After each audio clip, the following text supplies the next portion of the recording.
Whew. Monday morning, about 5 after 10 in the, of course, in the morning. I just said that. We just got back. Had a quick shower because it's really, how warm is it today? Oh man, it's just 10 o'clock. Yeah, so we rushed our walk because it was excruciating. Very excruciating. But what I wanted to share with you is I didn't realize I tucked aggregatums into the garden just anywhere.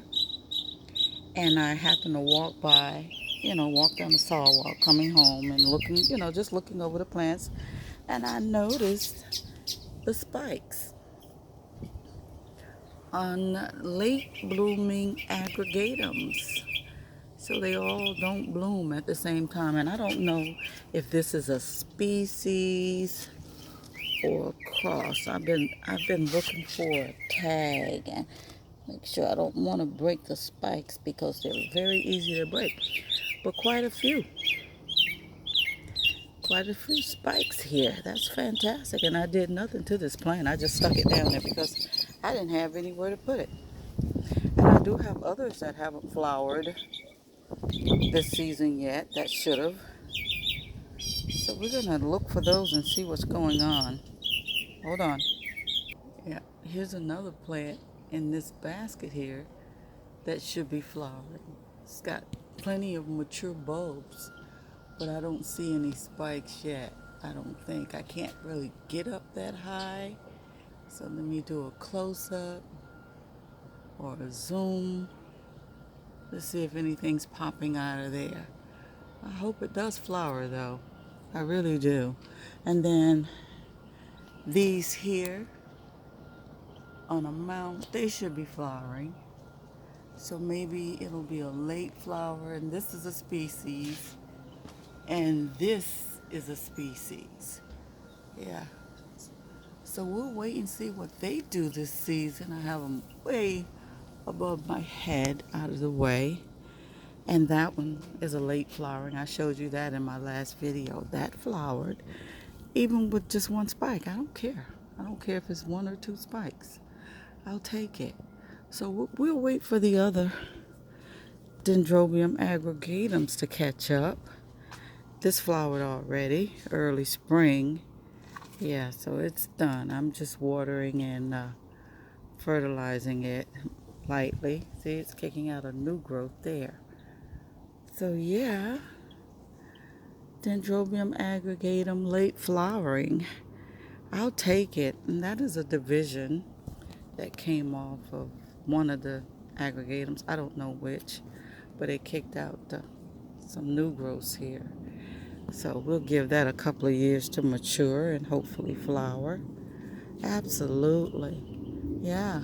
Dendrobium aggregatum giving me some late spring flowering. I'll take it. Let me scoop by you again, Muff, so I can get another shot of these wonderful buds that should be opening soon.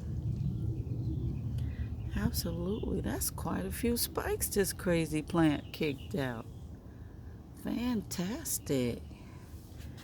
Absolutely. So I truly believe in tucking them in and leaving them alone. Give them some water. And that's about it. And every now and again, come by and spray them with some calcium. Absolutely. Thanks for stopping by. Thanks for watching. And have a great orchid and gardening day.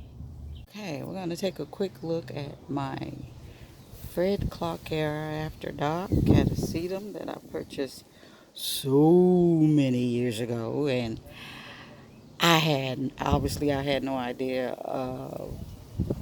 what it takes to make it flower. I knew what it took to make it kick out a new growth, but apparently my Catasetum needs extensive humidity, hence the Maria Young hibernation chamber or whatever she calls these things, terrarium, humidity tanks. Okay, in my case I'm gonna call it a humidity tank.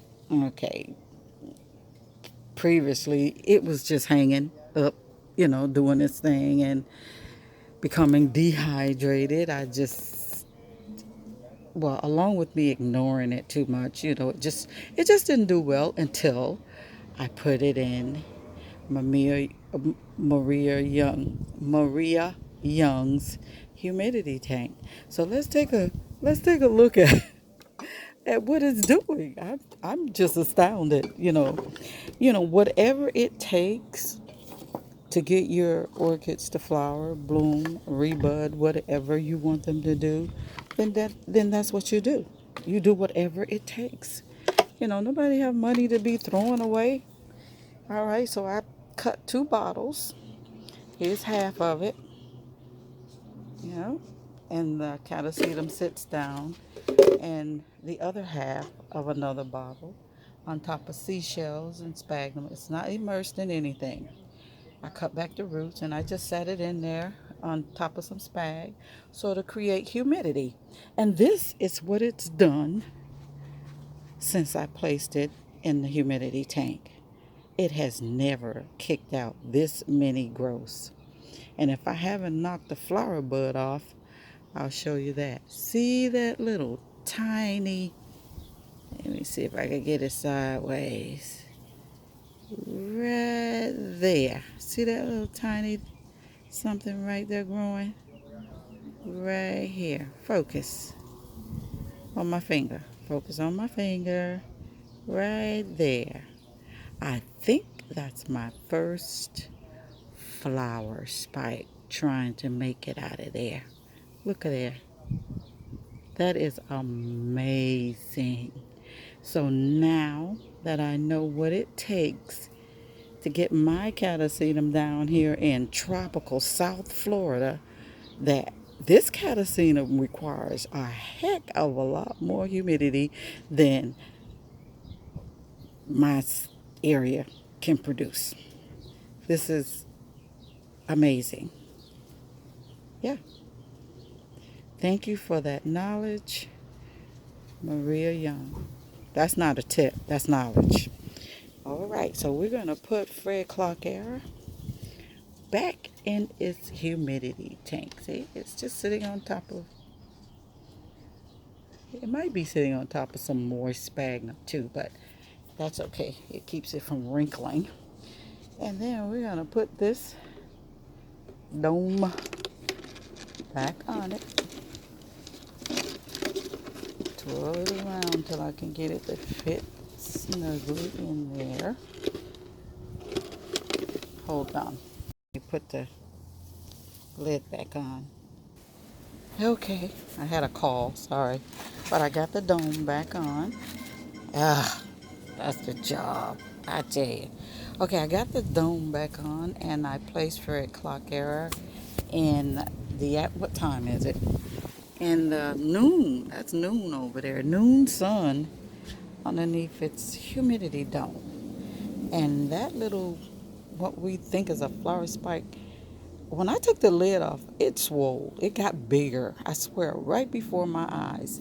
But yeah, that's just a quick look at Maria Young's humidity dome and my Fred Clark Era After Dark Catasetum. Oh, it's coming along just great. Gonna get me some good old Catasetum loving after a while. Happy growing.